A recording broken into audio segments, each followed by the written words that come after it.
জিমের জন্য বেরিয়ে গেছি, তার আগে আমাদের কালকে পূজা হয়েছিল, ওই ফুলগুলো বাঁধে এবার জিম যাব, কারণ লেট হয়ে গেছে, 8:30 বাজে গেছে এখানে। তো আজকে সেন্সি জন্মদিন ওটা, তো আজ সেন্সি জিমে আসে নাই, গাড়িটা নাই কোথাও, নাহলে এখানে জন্মদিনটা হয়ে যেত।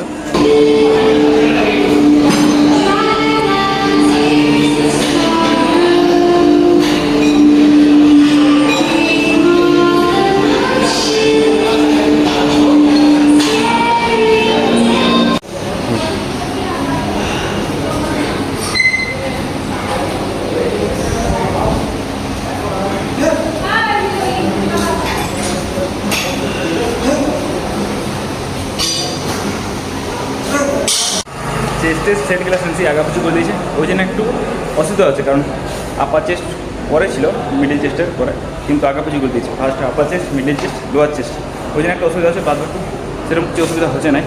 আর একটা সেন্সি গেলে তো আলাদা রকম ওয়েট মারি, ওই জিনিস হচ্ছে না, আজকে সেন্সি আসে না। তো আমার একটু কাজ আছে, আমাকে বেরোতে হবে এখন, জল বোতল নিই নি, কারণ ওরা যখন মাছ এখন ওরা জল আনে না, তো ওরা নিয়ে যাবো জল বোতলটা। আমার গাড়িটা চল্লিশ জলদি ঘর যেতে হবে।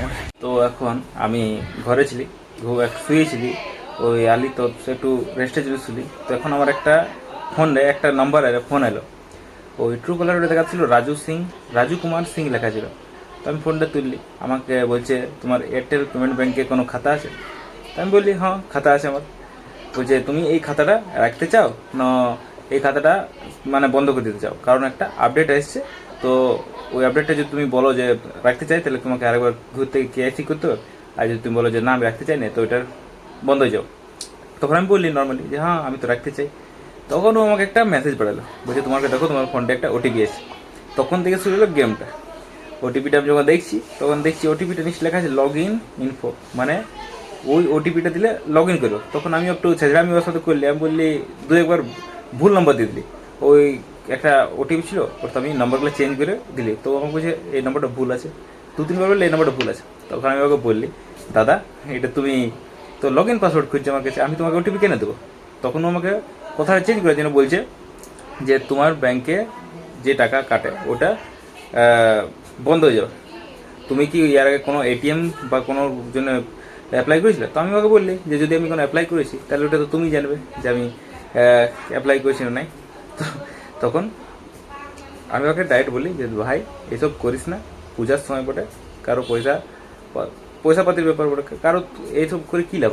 তখন ও বুঝে গেছে জিনিসটা, যে আমি বুঝে গেছি জিনিসটা, দাদা এটা কোম্পানির নাম্বার বটে, এই কোম্পানির নাম্বার থেকে আমরা সবাইকে বলেছি আমার কোনো ফ্রড লয়। তো আমি ওকে বললি যে ভাই আমার একটা বন্ধুর সাথে হয়েছিল, আর আমাকেও এর আগে দুটো ফোন করেছিল।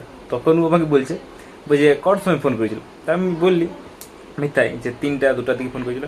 বলছে আচ্ছা 3টা-2টার সময় ফোন করেছিল, তাহলে আমারই কোনো একটা বন্ধু হবে, আমাদের যে গ্রুপটা আছে ওদের মধ্যে কেউ যেন ভুল করে ফোন করে দিয়েছিল। তা আমি বলি ভাই এগুলো সব করে কী লাভ? তখন বুঝে আমাকে বলে দিল যে এটা আমাদের একটা, এখনও স্বীকার করছেন যে ফ্রড ওটা, বলছে আমাদের কোম্পানির কাজ ওটা, এমনি করে বলতে হ্যান ত্যান বলতে ও আমাকে জিজ্ঞেস করছে, বলছে তোমার কোনো বন্ধু আছে যার এয়ারটেল পেমেন্ট ব্যাঙ্ক আছে আর যাকে এখন পর্যন্ত কল হয়নি? তখন আমি ওকে বললি, আমি বলি ভাই তুই আমাকে ঠকাতে আসছিলি, তুই এবার আমি তোকে বলবো যে তুই একে ঠকা, মানে কীরকম মানুষ। তখন ফোনটা কেটে দিল। তখন আমি ওকে 5 মিনিট পর আরও ফোন করি, আমি বলি ভাই তুমি কি বলছিলে যে তোমার পেমেন্ট ব্যাঙ্কে? বলছি না দাদা কোনো পেমেন্ট ব্যাঙ্কের ব্যাপার নয়, বলছে রং নাম্বার করে ফোনটা কেটে দাও, আর এখন ফোনটা তুলছে না। মানে সত্যিই বলতে এটা একটা স্ক্যাম করছে ওরা, আর যদি কেউ না জানে থাকে তো পয়সাপাতি সব মানে চলে যাবে। তো সবাইকে এটাই বলবো, আমি নম্বরটা নিশ্চিত দিয়ে দেবো যে নাম্বার থেকে ফোনটা এসেছিলো, এই নাম্বার থেকে ফোন করবে না, নাম্বার চেঞ্জ করে ওরা ফোন করে। তো সবাই একটু সতর্ক থাকবে, কেউ যদি ওটিপি খুঁজে, ব্যাঙ্ক কোনো ওটিপি খুঁজে নেয়, অনলাইন কোনোদিন কেআইসি বলে নেয়, ওটিপি যদি কোনো খুঁজে তাহলে ব্যাংকের কোনো শাখায় যাওয়ার পর খুঁজে।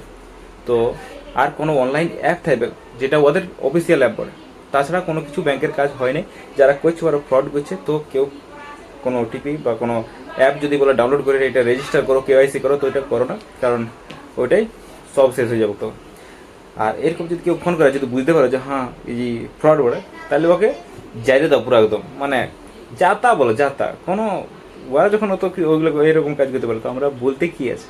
তো ভালো লাগলো, আমাকেও কোনো ফ্রড লোককে কল করেছিল আর আমাকে ভাগ্যিস ধরা পড়ে গেল, কিন্তু একটু সতর্ক থাকা দরকার এইসব জিনিসে। তো এখন আমার একটা ক্লাসও ছিল, আর বাজারে গেছিলাম, বলেছিলাম যে একটা টি শার্ট কেনা আছে, টি শার্টটা পছন্দ হলো।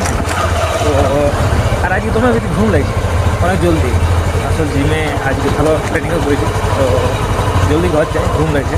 তো এখন আমি ঘর থেকেই যাচ্ছিলি, কিন্তু ঘর থেকে ফোন এলে যে একটা ওষুধ আনতে হবে, তারও আমি রক্ত লাগিয়ে।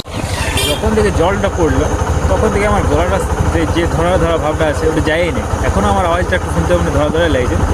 তো এই একটু ওয়েদার চেঞ্জের জন্য তোমার শরীর খারাপ হয়ে যায়, আর ওইটাই মানে যত্ন নিতে হবে এই ওয়েদার চেঞ্জ। আর এই রোডটা যখনই যখনই আসি রাতের সময় তোমার ফাঁকা থাকে না, আর ওই জন্য হাওয়াটা এটাই মারে। ঠান্ডা দিনে তো এই রোডটা স্পিডে পেরাই যাবো না বিনা সোয়েটারে। তো আর কানে আবার ঢুকলে মানে ঠান্ডা লাগলো কানে আর গলায়। তো ওই জন্য মাফলার টুপি এগুলো ইউজ না করে না বেড়াই গেলো, অন্ধকার এখন দেখা যায় না, বুঝতে পারছে। ঘরে এসে গেছি, এবার গাড়ি যদি পাবো।